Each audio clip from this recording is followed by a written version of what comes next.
Ito na ang pang-ultimatum na pamatay daga at kung ano pang manunukan ng ating punlaan, mga kalupa. Kung sadyang nahihirapan ka na ma-wipe out o mapigilan ang pagkasira ng iyong punlaan dahil ng ating mga kaibigan daga at ganoon din yung mga manunukang ibon, ay ito na yung pinaka-pang-ultimatum.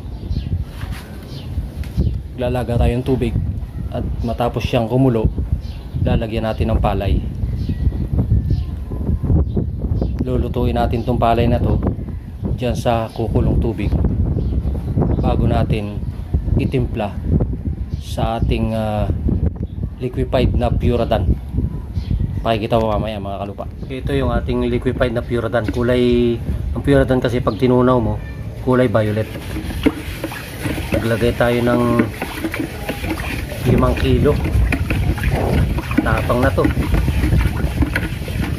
Matapos nating maluto yung palay sa kumukulong tubig, ibababad natin dito ng magdamag at bukas ng hapon saka natin ikakana.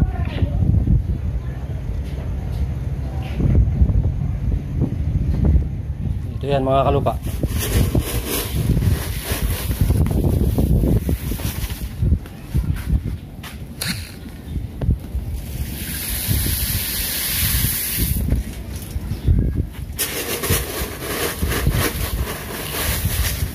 Dadamihan natin para maraming may kana.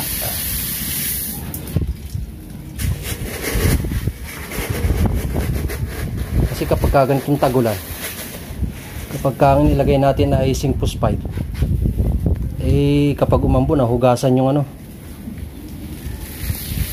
lason.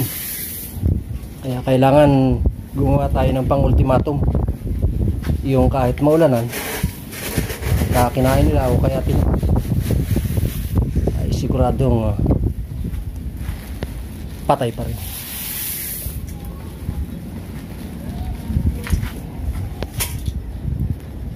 At hihintayin natin kumulo yan, mga kalupa, hanggang sa maluto bago natin ibabad sa liquefied Puradan. At syempre, habang pinakukulo natin, niluluto natin itong ating nilulutong palay. Ang tawag dito sa amin yan ay tanak, nilagang palay, para ikana sa ating mga peste. Siyempre inahalo din hanggang sa kumulo, para nagluluto ng biko.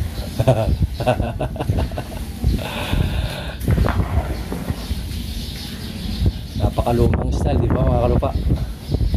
Pero minsan ito yung pang-ultimatum na epektibo para lamang ma-resolve natin ang problema natin sa ating mga kalabang peste sa ating tubigan. Halo kay ubi. At hintayin natin yan kumulo, nasa maluto, bago natin hanguin. Kumukulo na, mga kalupa. Ayan, mga ilang minuto pa siguro, medyo lulutuin pa natin ng konti, ahanguin naman natin yan bago natin ibabad sa ating binalaw na Puradan. Malapit na itong maluto, mga kalupa. Obserbahan natin kapag yung bigas sa loob ng palay, nung kanyang balat, ay luto na para na rin kanin. Kasi kapag gano'n ang sitwasyon, ay mabilis siyang sisip-sip nung lason na ating pagbababaran. Kaya kailangan din kapag ganitong nagtatanak ng palay para ikana sa ating peste, ay kailangan ni luto rin yung bigas sa loob ng kanyang katawan para mabilis siyang umabsorb nung liquefied Puradan na ating pagbababaran. Malapit na to, mga kalupa. Itong sitwasyon na to ay ready na siya, kaya sasali na natin sa sako para tumigis. Titigisin na natin siya para pag nakalumamig-lamig na konti, mababad na natin sa ano, liquefied pure dan. Magdamag.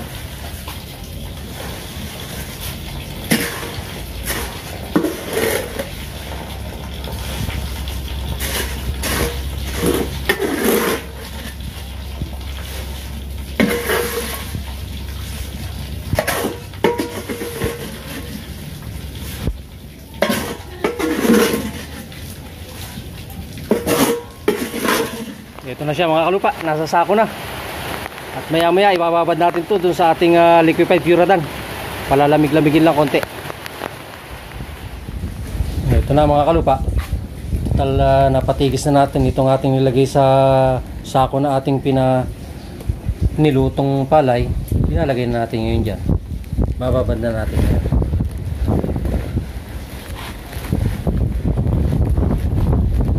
Babad ng matagal.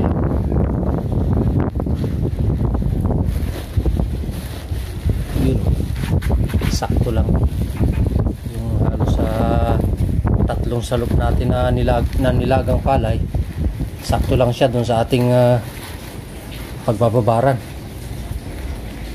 At yan ay magdamag nating ilalagay dyan. Bukas na lang ng umaga natin patitigisin para medyo manuyo-nuyo siya sa hapon bago natin ikanak. Ito naging problema mga kalupa.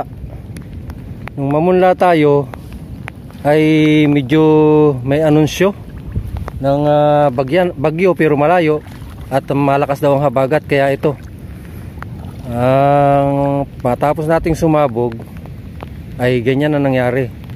Bukod sa pinasok ng kohol dahil nalubog, ngayon lang tayo nakaahon dahil halos sa 4 na araw na malalaking tubig. Itong lugar na to nung kasalukuyang malakas ang tubig lumubog, ngayon lang humigkat.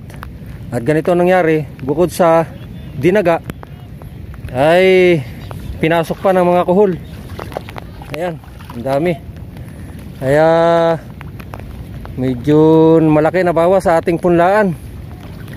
Inoobserbahan ko kung kailangan pa nating mag-ulit dahil ng ganito nga ang nangyari. Grabe. Nung pagkasabog nagkana ako ng pamatay daga. Ang problema ay palibas ay umuulan-ulan na noon, nahugasan. Kaya yun, naglaga nga tayo ng tanak at ikakana natin ngayon sa ganitong sitwasyon. Ang ating punlaan ay bukod sa nalubog ng baha, ayun ay pinaspasan pa ng daga. Dahil nga nang siyempre maulan, ito kasing lugaring ito ay lumubog. Nitong nakaraang halos 3 araw ay umalsa ang daga dito sa itaas dahil ito ay gilid bundok na. Kaya yan, malaki yung naperwisyo ng hayop dito sa ating punlaan. At walang ibang magiging solusyon dyan kundi pasikarin yung mga natirang ito. Kung kinakailangan magpahabol ng punla ay gagawin natin. Pero sa ngayon, magkakana tayo ng pamatay daga para maagapan natin yung patuloy na paninira niya dito sa ating punlaang ito, dahil nga nang umakyat na sa itaas, sa mataas na lugar, yung mga daga na nalubog ng halos 3 araw dito. Hindi tayo nakaahon kaya hindi natin na-video yung kalubugan itong lugar na to dahil lubog din dun sa malapit sa bahay ko, kaya hindi nakalabas halos 4 na araw. Ngayon lang, dahil nga ng sobra namang lakas ng pagbaha ng habagat. At sa ngayon, yun pa rin, gagawin pa rin ang solusyon para ma-recover itong punlaan na to. Ang gagawin natin ngayon, magkana muli ng pamatay daga. Yun ang pang-ultimatum na kahit umuulan ay hindi matutunaw yung kanyang bisa. Tinanak na binabad sa liquefied pure dan, mga kalupa. Dahil gawa ng sa ngayon, kung inyo mapupuna, umaambon-ambon pa. Pero kailangan natin gawa ng pamamaraan para lamang hindi na niya masyadong mapirwisyo pa yung mga natitira pa nating punla. Kakanan natin mga kalupa, ito na yun Medyo siyempre tinanak natin kaya medyo naging parang kanin, pero yan yung epektibo. At dito sa sitwasyon na ganito ng ating punlaan ay nilalapaksay ng mga kaibigan nating hayop na daga. Kailangan nating kumbaga maantala nang makasalida ng ayos itong ating punlang ito na kasalukuyan ay inuumbang nila yung puno dahil nga nakita pa nila yung butil ng palay, kaya talagang binabuhasan nila, pinipilit nila na itumba. At ito ang ating pang-ultimatum na kahit na medyo ganitong umuambon-ambon pa dahil nga nang may hilang habagat pa rin, ay kakanan natin. At ito na yung diskarte, kasi nagkana na tayo nung nakaraan naulanan, kaya nahugasan yung zinc phosphide. Ngayon ito na, luto na siya sa gamot, kaya kahit umulan ay diretso ang pagkakana natin sa ganito mga kalupa. Ito na yung mga kalupa, nilagay natin sa pilapil sa paikot ng ating punlaan. Ayan o. Tapos dito sa mismong kama na pinagpunlaan natin, nilagyan na rin natin, kasi siguradong tatawid dyan yung ating daga. At dito naman sa pilapil na to, ayan o, kung yung mapupuna, tinadtad na natin ang kana.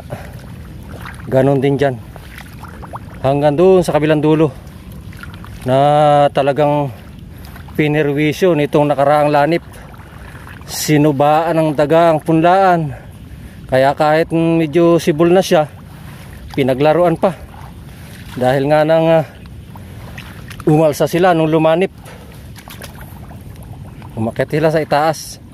At tayo nga ay yun ang sinasabi nating ang mga hindi inaasahang pangyayari pagdating ng ganitong mga panahon, kasi nga lumalabas ang kalaban kapag tag-ulan.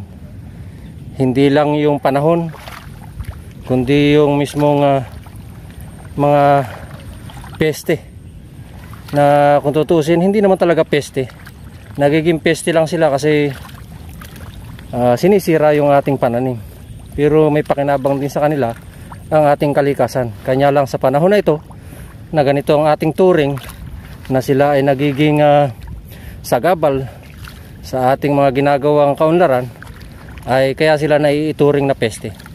At may pamamaraan tayo dyan.